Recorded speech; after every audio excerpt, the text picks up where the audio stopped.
কুড়িগ্রামে খাদ্য বান্ধব কর্মসূচির উদ্বোধন করলেন প্রধানমন্ত্রী। বললেন, এদেশের মানুষ না খেয়ে থাকবে না। শুরু হলো হতদরিদ্রদের মাঝে 10 টাকা কেজি দরে চাল দেয়া। প্রিয়জনের সান্নিধ্যে ঈদ উদযাপনে শুরু হলো ঘরে ফেরা। যাত্রীদের চোখে মুখে উৎসবের আনন্দ। ঘাট সংকট ও যানবাহনের চাপে দৌলতদিয়া পাটুরিয়ায় তীব্র যানজট। এবারও কোরবানির পশুর স্বাস্থ্য পরীক্ষায় হাটে থাকছে বিশেষ ব্যবস্থা। বছর জুড়ে খামারগুলোতে রাসায়নিক ব্যবহার বন্ধের তাগিদ পরিবেশবিদদের। ঈদুল আজহার টানা ছুটিতে পর্যটকদের স্বাগত জানাতে প্রস্তুত কক্সবাজারের হোটেল মোটেল। সতর্ক ট্যুরিস্ট পুলিশ।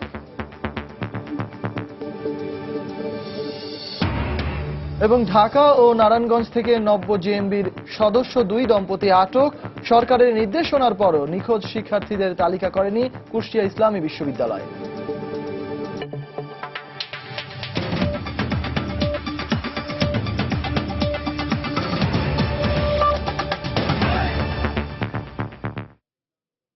বাংলা সময় সঙ্গে আছি আমি সজল মিত্র রিচার্ড এবং আমি সঞ্জনা চৌধুরী।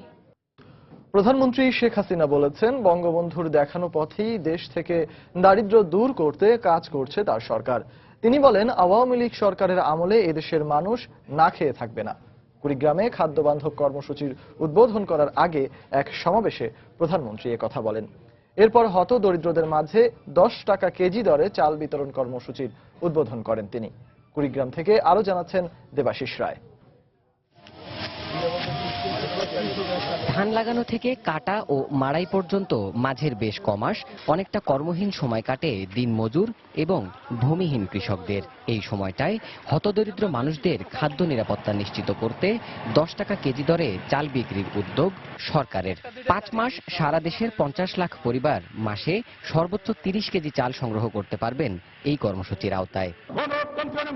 উত্তরের প্রত্যন্ত জনপদ কুড়িগ্রামে খাদ্যবান্ধব এই কর্মসূচির আনুষ্ঠানিক উদ্বোধন করেন প্রধানমন্ত্রী শেখ হাসিনা। বেশ কবছর আগেও মঙ্গাপীড়িত এই অঞ্চলে অনাহারে থাকত লাখো মানুষ। অনুষ্ঠানে প্রধানমন্ত্রী বলেন, বাংলাদেশের আর একটি মানুষও প্রাণ হারাবে না অনাহারে। কুড়িগ্রাম শুনলেই মানুষ বলতো এখানে মঙ্গা হয়। আমাদের প্রতিজ্ঞা ছিল যে এই মঙ্গা শব্দটা যেন আর এই কুড়িগ্রাম বা বৃহত্তর রংপুরবাসী তাদেরকে যেন আর এই মঙ্গা শব্দটা মুখে উচ্চারণ করতে না হয় আর কানে শুনতে না হয়। আল্লাহর রহমতে আমরা কিন্তু তা করতে সক্ষম হয়েছি। এখন আর কেউ মঙ্গা বলে না। প্রত্যেক অঞ্চলে অর্থনৈতিক অঞ্চল গড়ে তুলছি। আমরা কুড়িগ্রামেও করব, যেখানে শিল্প কলকারখানা গড়ে উঠবে, মানুষের কর্মসংস্থান সৃষ্টি হবে। এ সময় প্রধানমন্ত্রী বলেন, বাংলাদেশের ভাবমূর্তি নষ্ট করতেই সন্ত্রাস ও জঙ্গিবাদে উস্কানি দিয়েছে বিএনপি জামাত। জঙ্গিবাদ প্রতিরোধে সবাইকে সজাগ থাকার আহ্বানও জানান তিনি। ইসলামে কখনোই বলা নাই যে মানুষ খুন করা হোক। খুনের দায়িত্ব কিন্তু কাউকে দেওয়া হয় নাই। শেষ বিচার করবেন আল্লাহ রাব্বুল আলামিন। সে আল্লাহর উপর ভরসা ছেড়ে দিয়ে নিজেরা খুন খারাপির পথে যাবে, এটা কখনোই গ্রহণযোগ্য না। কাজে কেউ যেন এই ধরনের পথে না যায়, এ ব্যাপারে সকলকেই আমি বলবো সজাগ হতে। পরে 6 জন নারী ও 9 জন পুরুষের মধ্যে চালের বস্তা তুলে দেন প্রধানমন্ত্রী। খাদ্য বান্ধব এই চাল বিতরণ কর্মসূচিতে উপকারভোগীদের মধ্যে প্রাধান্য পাবে বিধবা ও প্রতিবন্ধী নারীরাও। 1971-এর মুক্তিযুদ্ধের পর মাত্র 7.5 কোটি জনগোষ্ঠীর খাদ্য নিরাপত্তা নিশ্চিত করার সক্ষমতা ছিল না স্বাধীন এই রাষ্ট্রটির। 2016-তে এসে 16 কোটি মানুষের খাদ্য চাহিদা পূরণে আজ বাংলাদেশ নিজেই যথেষ্ট। মাত্র 10 টাকায় কেজি প্রতি চাল বিতরণের দরিদ্র বান্ধব এই কর্মসূচি ক্ষুধামুক্ত বাংলাদেশ বিনির্মাণের পথ আরো সুগম করল। দেবাশিস রায়, সময় সংবাদ, চিলমারি, কুড়িগ্রাম। টিকিট সংগ্রহের যুদ্ধের পর এবার বাড়ি ফেরার পালা। প্রিয়জনের সঙ্গে ঈদ আনন্দ ভাগাভাগি করতে শহর ছাড়ছেন নাগরিক মানুষ। আর তাই সকাল থেকেই দেশের রেল স্টেশনগুলোতে ছিল ভিড়। আগাম টিকিটে বাড়ি যাওয়ার প্রথম দিনে যাত্রীদের চোখে মুখে ছিল ঈদের আনন্দ। কর্তৃপক্ষ বলছে, ট্রেনে ঈদ যাত্রা নির্বিঘ্ন করতে সর্বোচ্চ চেষ্টা করছেন তারা। সকাল হতে না হতেই কমলাপুর রেল স্টেশনে এভাবেই প্রয়োজনীয় ব্যাগপত্র নিয়ে আসতে থাকেন ঈদে ঘরমুখ যাত্রীরা। দীর্ঘদিন পর দেখা হবে প্রিয়জনদের সাথে, তাই সবার চোখে মুখে ছিল আনন্দের ছাপ। আমি বাড়িতে যাচ্ছি, ঈদ করবো, কাজিনদের সাথে দেখা করবো, খেলবো, অনেক মজা করবো, আনন্দ করবো, ভাই বোনরা আছে, খেলাধুলা করবো। বিয়ের পর প্রথমবার শ্বশুর বাড়ি যাচ্ছি, তো আমার ফ্যামিলি ছেড়ে যাচ্ছি, আবার একটা নতুন ফ্যামিলিতে জয়েন করতে যাচ্ছি, এর জন্য আমার অনেক বেশি ভালো লাগছে। বাড়িতে যাওয়ার জন্য তো অনেকদিন আগে থেকে প্রিপারেশন অনেক মজা, বাড়িতে গেলে ভালো লাগে, সবার সাথে দেখা হয়, ওখানে ব্যস্ত থাকি। নির্ধারিত সময়ের মধ্যে স্টেশনেও আসে কাঙ্ক্ষিত ট্রেনগুলো, তবে সরকারি ছুটি শুরু না হয় উপচে পড়া ভিড় ছিল না। এরপরও যারা নারী ট্রেনে ঘরে ফিরছেন তাদের সবারই অপেক্ষা কখন দেখা হবে প্রিয়জনদের সাথে। পরে দেখা যাবে অনেক ভিড়ই হবে, সেজন্য আগে যাচ্ছে আর কি, আর একটু সময় আছে, ছুটিতে আছি, সেজন্য একটু আগে যাচ্ছে। অন্যবার তো অনেক কষ্ট করে যাই, এবার মনে হচ্ছে যে না, ভালোভাবে যেতে পারবো ইনশাল্লাহ। যেরকম ভেবেছিলাম সেরকম না, অনেকটা রিল্যাক্সে যাচ্ছি। মনে হচ্ছে না তেমন ঝামেলা হবে, চলে যেতে পারবো, বাড়িতে খুবই ভালো লাগছে। এদিকে যাত্রীদের ঈদ যাত্রা নির্বিঘ্ন করতে সব ধরনের ব্যবস্থা নেওয়া হয়েছে বলে জানায় রেল কর্তৃপক্ষ। প্রতিটা গাড়িতেই আমাদের পুলিশ থাকবে, স্টেশনেও পুলিশ আছে, আনসার বাহিনী আছে, আর্ম ব্যাটালিয়ন আছে, র্যাব আছে, এনএসআই, ডিজিএফআই, মোটামুটি সব ধরনের লোকে রাখা আছে যাত্রীদের নিরাপত্তার ক্ষেত্রে। প্রতিদিন আশা করি বিভিন্ন রুটে 1 থেকে 1.5 লাখ লোক যাবে। এছাড়া ঈদ শেষে ঢাকা ফেরা নিশ্চিত করতে বেশ ভিড় ছিল ফিরতি টিকিটের কাউন্টারগুলোতে। তারিকুজ্জামান শিমুল, সময় সংবাদ, ঢাকা। গত কয়েকদিন ধরে নদীতে প্রবল স্রোত ও ঘাট সংকটে দৌলতদিয়া পাটুরিয়া ঘাটে সৃষ্টি হয়েছে তীব্র যানজট। এতে দুর্ভোগ পোহাতে হচ্ছে পারাপারের অপেক্ষায় থাকা যাত্রী ও চালকদের। বিআইডব্লিউটিসি জানায়, কয়েকদিন ধরে পদ্মার ভাঙনের কবলে দৌলতদিয়ায় 4টি ঘাটের মধ্যে 2টি বন্ধ রয়েছে। একই সঙ্গে নদীতে প্রবল স্রোত থাকায় পাটুরিয়া দৌলতদিয়া রুটের 18টি ফেরির মধ্যে ছোট বড় মিলিয়ে 12টি ফেরি কোনো রকমে চলাচল করছে। ধীরে ধীরে ফেরি পারাপার হওয়ায় ঘাটের দুপারে দেখা দিয়েছে তীব্র যানজট। এতে পারাপারের অপেক্ষায় রয়েছে যাত্রীবাহী বাস ও পণ্যবাহী ট্রাক সহ 6 শতাধিক যানবাহন। তবে পদ্মার পানি না কমা পর্যন্ত ঘাট সংকট সমাধান সম্ভব নয় বলে জানিয়েছেন দৌলতদিয়া ঘাটের সহকারী ব্যবস্থাপক খোরশেদ আলম। বাড়িতে যাচ্ছি, কিন্তু অনেক দীর্ঘ যানজটের জন্য এখন বসে থাকা লাগছে। অনেক গরম, তারপরও এর মধ্যে ঈদের ছুটিতে বাসায় যেতে পারতেছি, এটাই আসলে আনন্দের ব্যাপার। ঘাট ভালো হোক এটা চাই। ঘাটে আছে কাঁচামাল নিয়ে 2 দিন ধরে বসে আছে। ঢাকা যে কোন সময় পৌঁছাবো বলতেও পারি না। সাভারের চন্দ্রা থেকে ঢাকা টাঙ্গাইল মহাসড়কের বঙ্গবন্ধু সেতু পর্যন্ত প্রায় 60 কিলোমিটার রাস্তায় দীর্ঘ যানজটের সৃষ্টি হয়েছে। এতে চরম ভোগান্তিতে পড়েছেন ঈদে বাড়ি ফেরা গাড়ির চালক ও যাত্রীরা। হাইওয়ে পুলিশ জানায়, পাটুরিয়া ও দৌলতদিয়ায় 2টি ঘাট বন্ধ থাকায় সব গাড়ি এই রাস্তায় চলাচল করছে। অন্যদিকে আসন্ন ঈদুল আজহা উপলক্ষে গরুবাহী ট্রাক চলাচল করায় এই মহাসড়কে যানবাহনের চাপ বেড়েছে। এতে মহাসড়কের প্রায় 60 কিলোমিটার জুড়ে যানজটের সৃষ্টি হয়েছে। তবে যান চলাচল স্বাভাবিক রাখতে জেলা পুলিশ ও হাইওয়ে পুলিশের ইউনিট কাজ করছে বলে জানিয়েছেন তারা। এদিকে যানজট নিরসন ও ঈদে ঘরমুখো মানুষের যাত্রা নির্বিঘ্ন করতে বিশেষ ব্যবস্থা নেয়ার কথা জানিয়েছেন গাজীপুরের পুলিশ সুপার মোহাম্মদ হারুনুর রশিদ। দুপুরে গাজীপুরের চান্দনা চৌরাস্তায় পুলিশ কন্ট্রোল রুম উদ্বোধন শেষে একথা বলেন তিনি। জয়দেবপুর চৌরাস্তায় যে যানজট সৃষ্টি হয় সে কারণে আমরা ওয়াচ টাওয়ার নির্মাণ করেছি, সিসিটিভি লাগিয়েছি, পাশাপাশি কমিউনিটি পুলিশ কাজ করছে। কোনো পাবলিক এমনকি কোনো পুলিশ যাতে গরুর গাড়ি থামাতে না পারে সে কারণে আমরা কঠোর নজরদারি রাখছি। সার্বিকভাবে মনে করি আমরা পুরো প্রস্তুতি রয়েছি যাতে এই গাজীপুরের 30 লক্ষ শ্রমিক নির্বিঘ্নে বাড়ি ফিরতে পারে। কোরবানির ঈদকে সামনে রেখে এবারও হাটে গবাদি পশুর স্বাস্থ্য পরীক্ষায় থাকছে বিশেষ ব্যবস্থা। বিভিন্ন পয়েন্টে 1000 টিম কাজ করবে বলে জানিয়েছেন প্রাণী সম্পদ প্রতিমন্ত্রী। তবে বছর জুড়ে খামারগুলোতে নজরদারি করা না হলে ওষুধ ব্যবহার করে পশু মোটাতাজাকরণ প্রক্রিয়া রোধ করা যাবে না বলে মত বিশেষজ্ঞদের। বিস্তারিত জানাচ্ছেন কাজল আব্দুল্লাহ। দেশে উৎপাদিত বেশিরভাগ গবাদি পশুই বিক্রি হয়ে থাকে ঈদুল আজহায়। এই উৎসবকে কেন্দ্র করে দেশের বিভিন্ন প্রান্তে প্রতিনিয়ত গড়ে উঠছে ছোট বড় অনেক খামার। তবে কিছু অসাধু কৃষক ও ব্যবসায়ী ভারতীয় নিষিদ্ধ ওষুধ প্রয়োগ করে গরু মোটাতাজা করে থাকে। আর ওষুধ প্রয়োগ করা এসব পশুর মাংস খেলে মারাত্মক স্বাস্থ্য ঝুঁকিতে পড়ে মানুষ। সরকার যদি সহযোগিতা করে যে আপনি মোটাতাজা করেন, এই পদ্ধতিতে এই খাওয়ায় করেন, গভর্নমেন্ট যদি ওপেন করে দেয় জিনিসটা, শুধু তাদের কৃষি বিভাগের বা পশুপালন বিভাগের হাতে না রেখে, তাহলে মানুষ সেটা করতে পারে। কিন্তু মানুষকে একটু ট্রেন আপ করে দেওয়া দরকার, সরকারের এটাও একটা কাজ। ক্ষতিকর ওষুধ প্রয়োগ করা এমন পশু শনাক্তে এবছর পশু হাট সহ বিভিন্ন গুরুত্বপূর্ণ পয়েন্টে 1000 টিম কাজ করবে বলে জানিয়েছে সংশ্লিষ্ট মন্ত্রণালয়। যারা এটা পর্যবেক্ষণ করবে এবং ওই যে প্রাণীগুলির স্বাস্থ্য পরীক্ষা করবে তারা, এর সঙ্গে ডাক্তারও থাকছে কিন্তু, এবং প্রত্যেকটা মার্কেটে বা প্রত্যেকটা মানে চলাচলের ইম্পর্টেন্ট জায়গাগুলিতে আমাদের নজরদারি থাকবে। প্রশাসনও এ বিষয়ে কিন্তু নজরদারি করবে। তবে সরকারি জনবল কম থাকায় সার্বিক তদারকিতে সাধারণ জনগণকে সম্পৃক্ত করার পরামর্শ বিশেষজ্ঞদের। ঈদের 1 মাস 2 মাস আগেই এলাকা প্রত্যেক উপজেলায় প্রত্যেক ইউনিয়ন কাউন্সিল চেয়ারম্যান মেম্বারদের বলে দেওয়া হোক যে তোমরা ভলান্টিয়ার দাও, আমরা সমস্ত বাজারগুলিতে আমরা দেখব বা কিভাবে কি ধরনের গরু আসতেছে। গবাদি পশু পালনে অনৈতিক কার্যক্রম বন্ধে সচেতনতা বাড়ানোর পাশাপাশি খামারিদের উন্নত প্রশিক্ষণের আওতায় আনা প্রয়োজন বলে মনে করছেন সংশ্লিষ্টরা। কাজল আব্দুল্লাহ, সময় সংবাদ, ঢাকা। রাজধানীর বাইরের জেলাগুলোতে এরই মধ্যে জমে উঠেছে পশুর হাট। দর্শক, এই মুহূর্তে পশুর হাটের খবর জানাতে সিলেটের কাজীর বাজার হাটে আছেন সহকর্মী ইকরামুল কবির। সরাসরি চলে যাচ্ছি তার কাছে। ইকরাম। ধন্যবাদ রিচার্ড। এই যে সিলেটের বৃহত্তর সবচেয়ে এই সিলেট অঞ্চলের সবচেয়ে বড় পশুর হাট কাজীর বাজারে আমি এখন আছি। এখানে যেই যারা ইজারাদার এবং বিক্রেতা সবাই যেটা বলছে সেটা হচ্ছে কি এখন পর্যন্ত বাজার তেমন হাট জমেনি।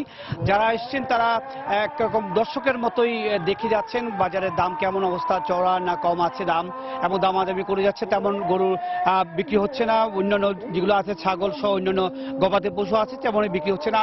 এই যে আপনারা দেখতে পাচ্ছেন রিচার্ড, এগুলো হচ্ছে কি স্থানীয় পশু বা স্থানীয় গরু যেগুলো সেগুলো এখানেই উৎপাদন হয়ে থাকে। সিলেট অঞ্চলের পরিমাণ সিলেট প্রায় 10%। সিলেটের যে হাটগুলো রয়েছে সেই হাটে সিলেট অঞ্চলের 10% পশু কভার করে। অন্যান্য অঞ্চল থেকে বিশেষ করে উত্তরবঙ্গ, রাজশাহী, চাঁপাইনবাবগঞ্জ সহ উত্তরবঙ্গ যে সমস্ত জেলা আছে সেই জেলা থেকেই সিলেটের পশুর হাটের চাহিদা মেটানো হয়ে থাকে। এ পর্যন্ত আমি ইজারাদার থেকে যেটা তথ্য জেনেছি সেটা হচ্ছে কি 40% পশু এসে পড়ছে সিলেটের বাজারে, আর বাকিগুলো আসার পথে আছে। আগামী শুক্রবার হচ্ছে গিয়ে এই কাজীর বাজারে হাট, যেটা ঐতিহ্য বজায় রেখেই এইভাবে চলে থাকে যে শুক্র এবং সোমবার কাজীর বাজারে হাট হয়ে থাকে, এবং আগামী শুক্রবার থেকেই পশু বেচা কেনা হবে বলে আশা করছেন সবাই। এবং যে জিনিসটা আমি একটু দেখাতে চাই, আপনারা দেখেন যে এই বাজারের যে অংশটা রয়েছে সেই অংশ পশু অধিকাংশ অংশই খালি রয়েছে। এখন পর্যন্ত পশুগুলো এসে পৌঁছেনি। সব পশুগুলো আসার পরে এই পুরো হাটটা পরিপূর্ণ হয়ে যাবে, এবং পরিপূর্ণ হওয়ার পরে এই বাজার জমবে এরকমটি আশা করছে। তবে এইবার যেগুলো যা বিভিন্ন অঞ্চল থেকে গরু নিয়ে এসছে তারা যে জিনিসটা বলছে সেটা হচ্ছে কি গতবারের তুলনায় এবং গত কয়েকবারের তুলনায় এবারের এখন পর্যন্ত পশুর দাম একটু বেশি রয়েছে। তার কারণ হচ্ছে কি যে সীমান্ত এলাকা দিয়ে যে পশুগুলো বাংলাদেশে আসার কথা ছিল বা আসতো সেগুলো এখন পর্যন্ত বন্ধ রয়েছে। সে কারণে ভারত থেকে যদি গরু আসা না এসে পৌঁছে তাহলে গরুর দাম একটু চড়াই থাকবে, এমনটি আশঙ্কা করছেন এখানকার যারা গরু নিয়ে এসছে সেই গরুর মালিকরা বা পাইকাররা।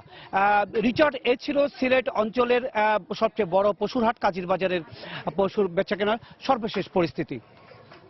দর্শক, আপনারা যেমনটা দেখছিলেন সিলেটের কাজীর বাজার অর্থাৎ ঢাকার বাইরে সিলেটের কাজীর বাজার এলাকার কোরবানির পশুর হাট থেকে সেখানকার সবশেষ খবরাখবর জানাচ্ছিলেন আমাদের সহকর্মী ইকরামুল কবির। বাংলার সময় আরো থাকছে। নাটোরে বাস ট্রাকের সংঘর্ষে 3 যাত্রী সহ বিভিন্ন স্থানে সড়ক দুর্ঘটনায় নিহত 12, আহত অর্ধশত।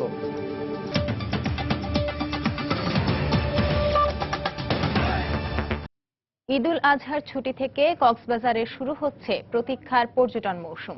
পর্যটকদের স্বাগত জানাতে প্রস্তুত হোটেল, মোটেল ও বার্মিজ মার্কেটগুলো। আর পর্যটকদের বাড়তি নিরাপত্তার জন্য ব্যবস্থা নিচ্ছে ট্যুরিস্ট পুলিশও। সুজাউদ্দিন রুবেলের তথ্য, মোহাম্মদ ফরাজের ছবি নিয়ে ডেস্ক রিপোর্ট। বিশ্বের দীর্ঘতম সমুদ্র সৈকত কক্সবাজার। দীর্ঘ এই সৈকতে ঈদের ছুটি কাটাতে দেশের বিভিন্ন প্রান্ত থেকে এখানে ছুটে আসেন হাজার হাজার পর্যটক। তাই পর্যটকদের আনন্দ আরো বাড়িয়ে দিতে পর্যটন কেন্দ্র, হোটেল, মোটেল, রিসোর্টগুলো সাজছে নতুন সাজে। পর্যটকদের নানান সুযোগ সুবিধা দিতে যাবতীয় প্রস্তুতিও প্রায় শেষ পর্যায়ে। বসে নেই বার্মিজ দোকানের ব্যবসায়ীরাও, তারাও দোকানকে নতুন সাজে সাজাতে ব্যস্ত। ঈদের পরে আমাদের এখানে পর্যটকের আগমন ঘটবে, সেভাবে আমরা প্রস্তুতিটা নিয়েছি। আগের পুরানো মাল ছিল সবগুলো ফেলে দিয়ে এখন নতুন যেগুলো নতুন নতুন ডিজাইনের মাল সবগুলো নিয়ে আসছে। রেস্টুরেন্টের এনভায়রনমেন্ট সবকিছুর একটা যাতে নতুন লুক আসে, তো ওইভাবেই আমরা সাজাচ্ছি। যারা গেস্ট আসবেন এখানে তারা যাতে মজা করতে পারেন এই প্রস্তুতিটুকু চলছে। হোটেল মালিক সমিতি বলছে পর্যটকদের কাছে ঈদের ছুটিকে আনন্দময় করে তুলতে সব প্রস্তুতি নেওয়া হয়েছে। আমরা আশা করব ঈদে এবং ঈদের পরে যারা আসবে কক্সবাজারে তাদের এখানে আগমনটা আনন্দময় হবে।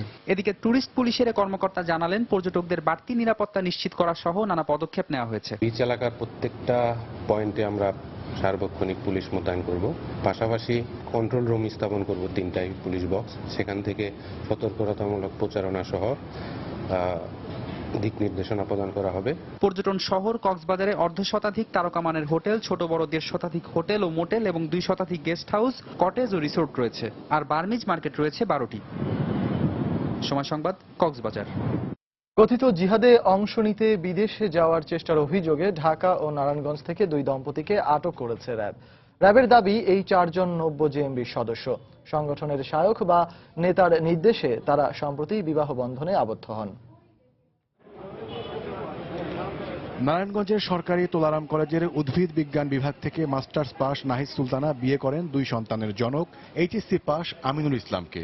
গত 22 মে মাদারীপুরের শিক্ষক হামলার ঘটনায় কথিত বন্দুকযুদ্ধে নিহত ফয়জুল্লাহর উপস্থিতিতে এই বিয়ে হয়। অন্যদিকে অনার্স 2য় বর্ষের ছাত্রী মার্জিয়া আক্তার সুমি বিয়ে করেন তার 1 বছরের জুনিয়র শরীফুল ইসলামকে। দুটি বিয়েই হয় নব্য জেএমবির এক শায়েখ বা নেতার নির্দেশে।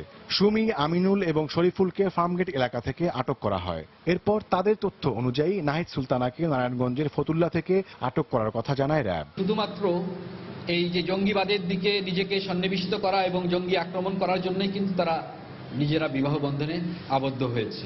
এদেরকেও কিন্তু বেশ কিছু পরীক্ষার মতন দিতে হয় অনলাইনেই, যতদূর আমরা জানতে পেরেছি, এবং সেক্ষেত্রেই যারা এরকম করে তাদেরকেই সাধারণত অনুমতি দিয়ে থাকে তাদের নেতা। র্যাব আরো জানিয়েছে থ্রিমা ও টেলিগ্রাম এই দুটি অ্যাপের মাধ্যমে নব্য জেএমবিতে যোগ দেয়া এই 2 দম্পতি কথিত জেহাদে অংশ নিতে বিদেশে পাড়ি জমানোর চেষ্টা করছিল।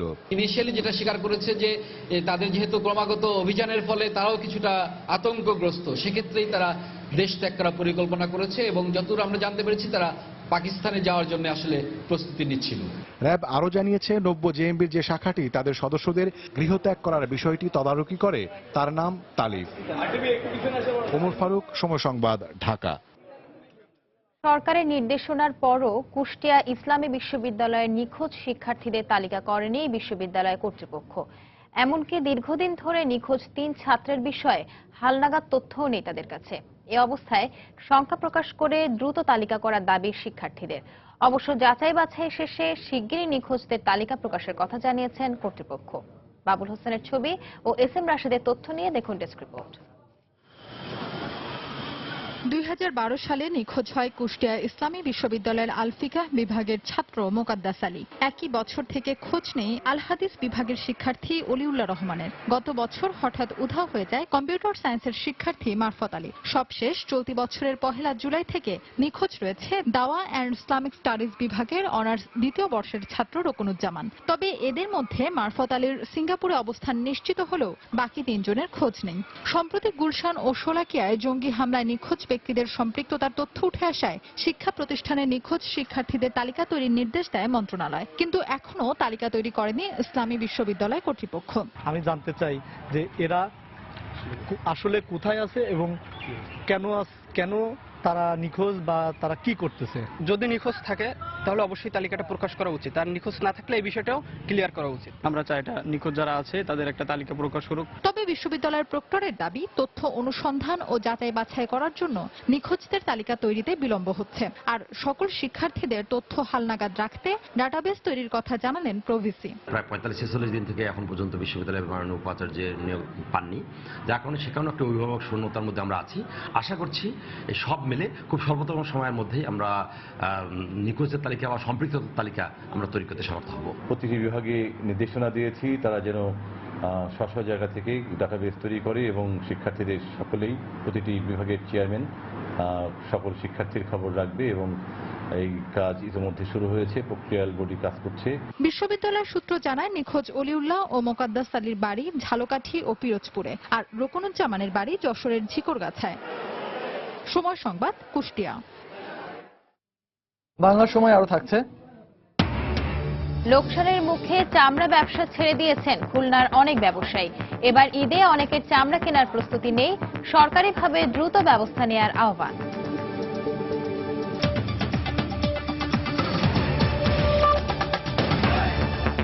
দেশের বিভিন্ন স্থানে সড়ক দুর্ঘটনায় 12 জন নিহত হয়েছেন, আহত হয়েছেন অর্ধশত। সকালে নাটোরের বনপাড়া হাটিকুমরুল সড়কের বড়াই গ্রামে রাজশাহীগামী একটি যাত্রীবাহী বাসের সঙ্গে বিপরীত দিক থেকে আসা একটি ট্রাকের সংঘর্ষ হয়। তাৎক্ষণিকভাবে আহত 18 জনকে উদ্ধার করে বিভিন্ন হাসপাতালে ভর্তি করা হয়। পরে বনপাড়া স্বাস্থ্য কমপ্লেক্সে 3 জনের মৃত্যু হয়।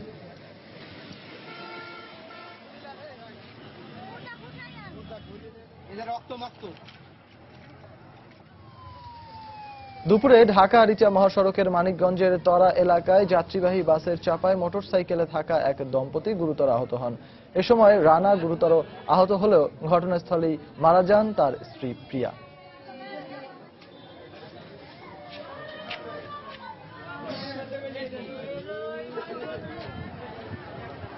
এছাড়া শেরপুর ও নেত্রকোনায় শিশুসহ বিভিন্ন স্থানে আরো 8 জনের মৃত্যু হয়েছে।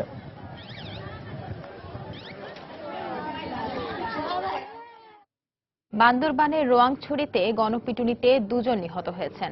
গত রাতে উপজেলার অঙ্গাপাড়া এলাকায় এ ঘটনা ঘটে। পুলিশ ও এলাকাবাসী জানায়, আলিক্ষং ইউনিয়নের অঙ্গাপাড়া এলাকায় সন্ত্রাস বিরোধী কমিটির সভাপতি থুইছাচিং মারমার বাড়িতে হামলা চালায় উকলোহা মারমা ও হালং মং মারমা। এ সময় এলাকাবাসী তাদের ঘিরে ফেলে, বেদম মারধর করলে ঘটনাস্থলেই 2 জন নিহত হয়। খবর পেয়ে পুলিশ ও জেলা প্রশাসক ঘটনাস্থল পরিদর্শন করেছেন।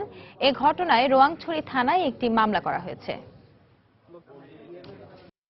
কুষ্টিয়ায় 8 বছরের শিশু অর্পাকে ধর্ষণের পর হত্যার দায়ে আসামি তপন কুমারকে মৃত্যুদণ্ডাদেশ দিয়েছেন আদালত।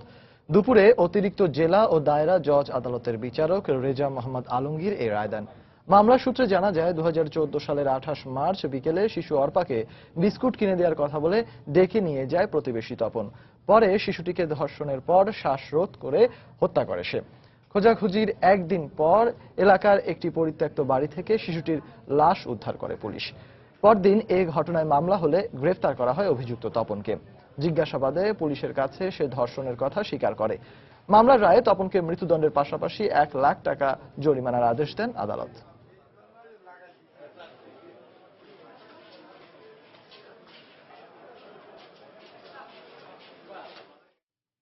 চাঁদপুরের ফরিদগঞ্জে 9 বছরের এক শিশুকে ধর্ষণের অভিযোগ পাওয়া গেছে। নির্যাতিতা বর্তমানে চাঁদপুর জেনারেল হাসপাতালে চিকিৎসাধীন রয়েছেন। স্বজনরা জানান, সকালে মক্তব থেকে আরবি পড়ে বাসায় ফিরছিল শিশুটি। এ সময় বখাটে বিল্লাল তাকে রাস্তার পাশের একটি দোকানে নিয়ে ধর্ষণের পর পালিয়ে যায় বলে অভিযোগ স্বজনদের। খবর পেয়ে শিশুটিকে উদ্ধার করে চাঁদপুর জেনারেল হাসপাতালে ভর্তি করেন স্থানীয়রা। অভিযুক্ত দোকানের কর্মচারী বিল্লালকে গ্রেফতারের চেষ্টা চলছে বলে জানিয়েছে পুলিশ।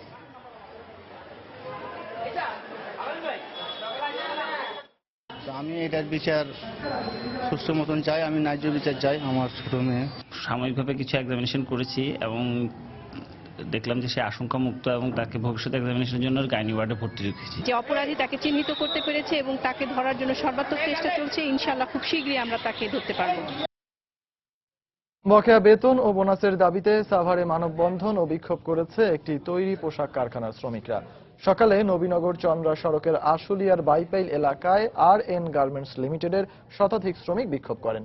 এ সময় তারা জানান, 4 মাসের বকেয়া বেতন ও ঈদ বোনাস না দিয়ে গতকাল কারখানায় তালা ঝুলিয়ে দিয়েছে কর্তৃপক্ষ। ঈদকে সামনে রেখে কোনো টাকা পয়সা না পাওয়ায় মানবেতর জীবনযাপন করছেন বলে জানান তারা। সমস্যা সমাধানে দ্রুত পদক্ষেপ নিতে সরকারের প্রতি আহ্বান জানানো হয়। অব্যাহত লোকসানের মুখে চামড়া ব্যবসা থেকে সরে এসেছেন খুলনার অনেক ব্যবসায়ী। ঈদুল আজহার আর মাত্র কয়েকদিন বাকি থাকলেও এখনো চামড়া কেনার কোনো প্রস্তুতি নিতে পারেননি তারা। ট্যানারি মালিকদের কাছে বিপুল অঙ্কের টাকা বকেয়া, মূলধন সংকট ও ব্যাংক ঋণ না পাওয়ায় বিপাকে পড়েছেন ব্যবসায়ীরা। তরিকুল ইসলামের রিপোর্ট। সারা বছর অল্প স্বল্প ব্যবসা করে বড় লাভের জন্য ঈদুল আজহার দিকে তাকিয়ে থাকেন খুলনার কাঁচা চামড়া ব্যবসায়ীরা। কুরবানির পর মাঠ পর্যায় থেকে ক্রয় করে খুলনার ব্যবসায়ীরা রাজধানীর ট্যানারি মালিকদের কাছে বিক্রি করেন পশুর চামড়া। কিন্তু ট্যানারি মালিকদের কাছে পাওনা রয়েছে বিপুল অঙ্কের টাকা, ফলে পুঁজি সংকটে পড়েছেন তারা। ব্যাংক থেকেও কোনো ঋণ পায় না কাঁচা চামড়া ব্যবসায়ীরা। এই অবস্থায় বিপর্যয়ের মুখে পড়েছেন তারা। পার্টিপত্রদের টাকা পয়সা দেবো কিভাবে, মাদুদের কাছ থেকে টাকাটা আনবো কিভাবে, যে বকেয়াটা পড়ে আছে শিল্প কারখানায় ট্যানারিতে, তারা এখনো আমাদের কোনো দেওয়ার নামই নেই। আমাদের অবস্থা এই যে আমরা এখন শ্রমিকের বেতনের টাকা দিতে পারতেছি না। কুরবানির সময় আসলে দেখা যায় 10-20টা লেবারের প্রয়োজন হয়, আমাদের খুব কষ্ট করে তাদের ম্যানেজ করছে এবং তারা বলে খুলনা তো চামড়া ব্যবসা নেই, চামড়া শিল্প ধ্বংস, তা আপনাদের ওখান থেকে লাভ কি, আমাদের তো পেট চলে না। স্থানীয় ব্যবসায়ীদের অভিযোগ, খুলনার কাঁচা চামড়া ব্যবসার নিয়ন্ত্রণ চলে গেছে ফড়িয়া ও কসাইদের কাছে। কিছু ফড়িয়া আছে, তারা এই মানে অল্প বিস্তর 10, 15, 20, 50 পিস চামড়া কিনে তারা এখন প্রায় না হলে 15-20 জন চামড়া লাভ হয়েছে। কিন্তু অরিজিনাল চামড়ার ব্যবসায়ী যারা আছে, যারা দীর্ঘদিন ধরে 50-60 বছর ধরে চামড়া ব্যবসা করছে, তারা দেউলিয়া হয়ে গেছে, তারা ধ্বংসের দ্বার প্রান্তে চলে গেছে। এদিকে ব্যবসায়ী নেতারা খুলনার কাঁচা চামড়া ব্যবসায়ীদের কথা বিবেচনা করে দ্রুত সরকারি পদক্ষেপ নেওয়ার আহ্বান জানিয়েছেন। চামড়া রক্ষণ করার জন্য সরকারের পদক্ষেপ নেওয়া উচিত। ছোট ব্যবসায়ী যাতে টাকাগুলো ঠিক মতন পায়, তারা এবার চামড়াগুলো কিনে ট্যানারিতে দিতে পারলে বৈদেশিক মুদ্রা সরকার অর্জন করতে পারবে। খুলনা নগরী শেরেবাংলা রোড, খালিশপুর, দৌলতপুর ও ফুলবাড়ি গেট এলাকায় চামড়া ব্যবসার প্রতিষ্ঠান রয়েছে 30টি। তরিকুল ইসলাম, সময় সংবাদ, খুলনা। গাজীপুরে সড়ক দুর্ঘটনায় স্কুল ছাত্রী রাফা নিহতের প্রতিবাদ ও ফুট ওভারব্রিজ নির্মাণের দাবিতে দ্বিতীয় দিনের মতো সড়ক অবরোধ করে বিক্ষোভ করেছে শিক্ষার্থীরা। এতে ঢাকা ময়মনসিংহ মহাসড়কের দুপাশে তীব্র যানজটের সৃষ্টি হয়। সকালে টঙ্গীর কলেজ গেট এলাকায় মহাসড়ক অবরোধ করে বিক্ষোভ শুরু করে শত শত শিক্ষার্থী। তাদের সঙ্গে একাত্মতা প্রকাশ করে বিক্ষোভে যোগ দেন এলাকাবাসী ও বিভিন্ন শ্রেণী পেশার মানুষ। এ সময় তারা সড়ক দুর্ঘটনা রোধে একটি ফুট ওভার ব্রিজ নির্মাণের পাশাপাশি স্কুল ছাত্রী রাফা হত্যাকারীদের বিচারের দাবি জানান। সনাতন ধর্মাবলম্বীদের সবচেয়ে বড় ধর্মীয় উৎসব শারদীয় দুর্গাপূজাকে সামনে রেখে ব্যস্ত সময় পার করছেন বাগেরহাটের প্রতিমা কারিগররা। এবার এ জেলায় সবচেয়ে বেশি প্রতিমা নিয়ে ব্যক্তি উদ্যোগে তৈরি হচ্ছে শিকদার বাড়ির সর্ববৃহৎ পূজা মণ্ডপ। এই মণ্ডপে 601টি প্রতিমায় শৈল্পিক রূপ দিতে দিন রাত কাজ করছেন প্রতিমা শিল্পীরা। মাটির কাজ শেষে এখন দেয়া হচ্ছে রং তুলির আঁচড়। এছাড়া জেলার 523টি মণ্ডপেও জোরে সোরে চলছে পূজার প্রস্তুতি।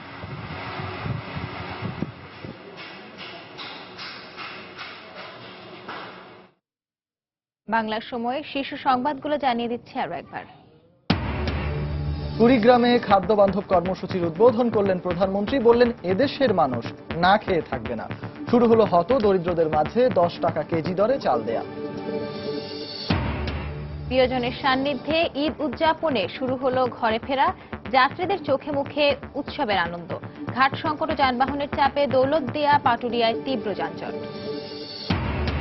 এবারও কোরবানির পশুর স্বাস্থ্য পরীক্ষায় হাটে থাকছে বিশেষ ব্যবস্থা। বছর জুড়ে খামারগুলোতে রাসায়নিক ব্যবহার বন্ধের তাগিদ পরিবেশবিদদের। ঈদ উল আজহায় টানা ছুটিতে পর্যটকদের স্বাগত জানাতে প্রস্তুত কক্সবাজারের হোটেল মোটেল। সতর্ক ট্যুরিস্ট পুলিশ।